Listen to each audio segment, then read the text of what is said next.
Eleanor, in trying to think about God and God's relationship to time, there are several conflicts that I feel. One is that I know that the highest perfection for God would be a God who is eternal. On the other hand, if we are to believe in the God of the monotheistic religions, we are to believe that prayer is efficacious, that you can have a relationship with God. Uh, how do you reconcile one with the other? If God is not in time, how then can God relate to people, supposedly, in a personalized manner? Well, here's the first thing to notice. I relate to you just fine, but I hear your words after you've said them, and I'm not in the same space you are. So I'm at a spatial distance from you, and I'm taking in the thoughts of your mind at some time other than the time you enunciate them. So I don't have to be in your space or connecting to you at your time in order to relate to you. I don't have to. And in fact, if we were talking to each other over Skype, I would be seeing your face, but we would be at very different times, and we'd be relating just fine. So what you need for relation and intimacy is mind-to-mind, face-to-face contact. But here's the interesting thing about human beings: you can get that without being in the same space or at the same time. Now, if you and I can relate that way without being in the same space and at the same time, here's what follows. God can do it too. If I can do it, God can do it. So God doesn't need to be in your space to connect to you, and doesn't need to be in your time to connect to you. He just has to find a way to make mind-to-mind, face-to-face contact with you. And that is what omnipotence can do. I think there's a fundamental difference here, and you may be cheating a little bit, because when you hear my voice, whether it's on Skype or right now, there is a delay, but it's after I've done it. And if God is eternal, there is some way that God knows all at once, in one instant, everything that will ever happen, including that I have a prayer and that it's answered or not answered. And there's no time to God, so that's all at once. So if I'm issuing a prayer, it doesn't seem coherent that an eternal God can properly react to that. Okay, but try not to get time into eternity in an illegitimate way. Correct. So what you're saying to me is, look, God knows what will happen. But of course, God doesn't know what will happen. Because if God were to know what will happen, then God would have foreknowledge. Mm-hmm. And if he had foreknowledge, he'd be in time. Mm-hmm. Something would happen after something else for him. Mm-hmm. That's not the way it is. He's outside time. So he doesn't foreknow the future. It's more nearly like this. What is future with respect to you in time is present to him in eternity as it becomes present in time. It's a hard idea to get your mind around, but if you think about the logic of eternity, you'll see that's the way it has to be. There is only now for God, and as God relates to things in time, he relates to them with simultaneity.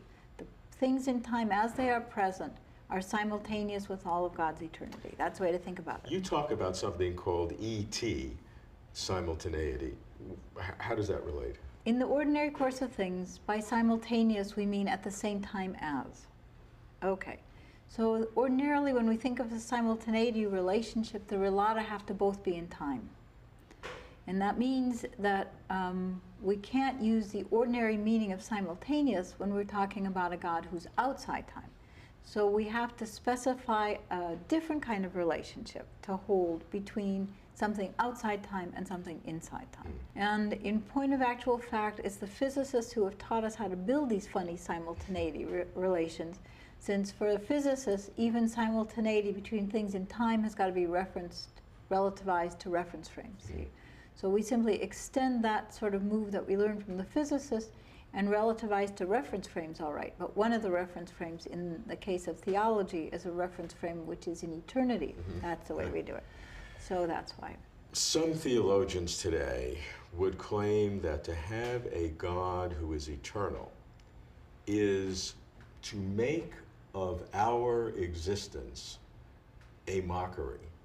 because what we feel is a true becoming, where there's a true openness to what we have, is in reality an illusion, because God, in some timeless manner, perceives it all at once. And so, if that is true, then our existence is an illusion. To think that is to get confused and suppose that something about the doctrine of eternity means that eternity is the only real mode of existence. But the whole point is this. The whole point is this. There are two equally real modes of existence, time and eternity. Neither one reduces to the other, and the two of them together do not reduce to any third thing. So time is a real mode of existence, and in that mode of existence, becoming is real. The present, the absolute present, is real. They're real, but they're real for us because we live in time. They're not real for God. He doesn't live in time. We do. So there's nothing illusory about our world.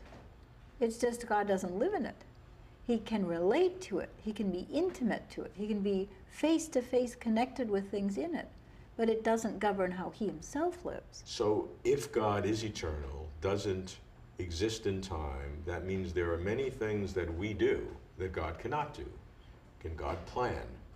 Because planning seems to have a sequence of steps. Can God have any sequence of steps? And then I'm immediately led to the concept that God cannot change. God is immutable. Is that the kind of God you like? Well, you know, here's the thing. When you worry about God's immutability, you're worrying about it for reasons like this. You're thinking to yourself, look, God can't be responsive to me because he can't change. See, that's to miss the idea of eternity altogether. God can't plan and he can't remember. But he can connect to every instant of your life in the past. He can connect to every instant of your life which is still future to you. He can be more intimate to you than any human can be, because all these parts of your life are available for him to interact with face to face. And although he can't change, he can be certainly responsive. See, here's why. For me to respond to you is for me to do what I do because of what you do. Now, for me to do what I do because of what you do, it doesn't have to be later than what you do. All that needs to be true is this. If you hadn't done what you do, I wouldn't have done what I do. And that kind of relationship does not need change across time. It means only this. There's a possible world in which you didn't ask me to come to this taping, and I didn't come to it. Hey, because you didn't ask, see? There's a possible world in which you don't pray to God for whatever it is, and then he doesn't do whatever he does because there isn't a prayer for him to respond to. If you hadn't prayed, he wouldn't have done whatever he did in response to your prayer. So God can be responsive without changing across time, provided that this is true.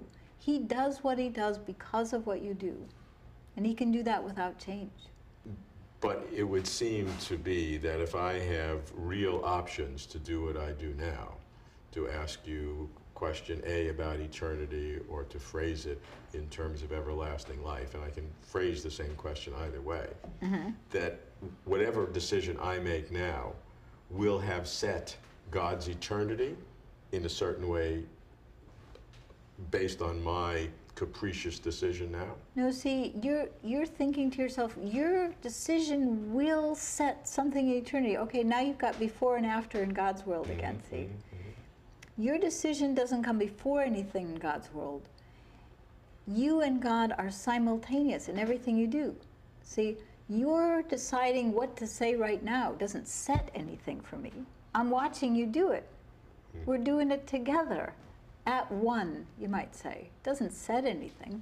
The fact that I'm watching you choose, watching you move, watching you talk, doesn't set anything for me. We're simultaneous in this. Okay, everything you do is like that for God. It's simultaneous with God, so you don't set anything for him. What you need for God to be responsive, think about it this way. There's change across times, and then, as philosophers would say, there's change across possible worlds. Eternity rules out change across time. It leaves completely open change across possible worlds. God is not the same in all possible worlds.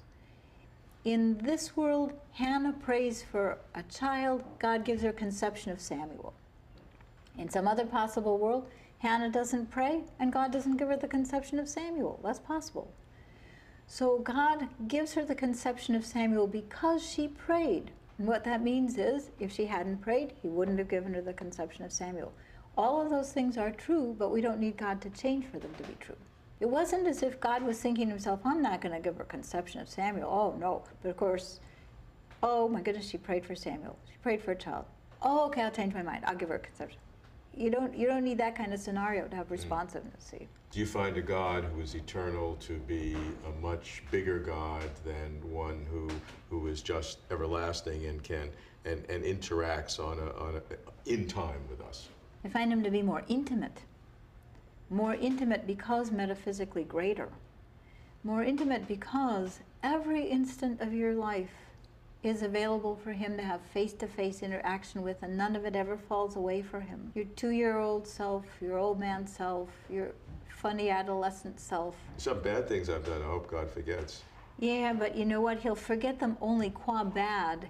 As what they were, they will always be there for him. They transform, if you're lucky, they transform in his love and forgiveness into things of beauty in the narrative of your life. But they're always there. They're always there. And they're always there for you as well as for him. I mean, your past is fixed, it can't be changed. But for him, they're present, and he can interact with them always. And that is more intimacy with you than I could have.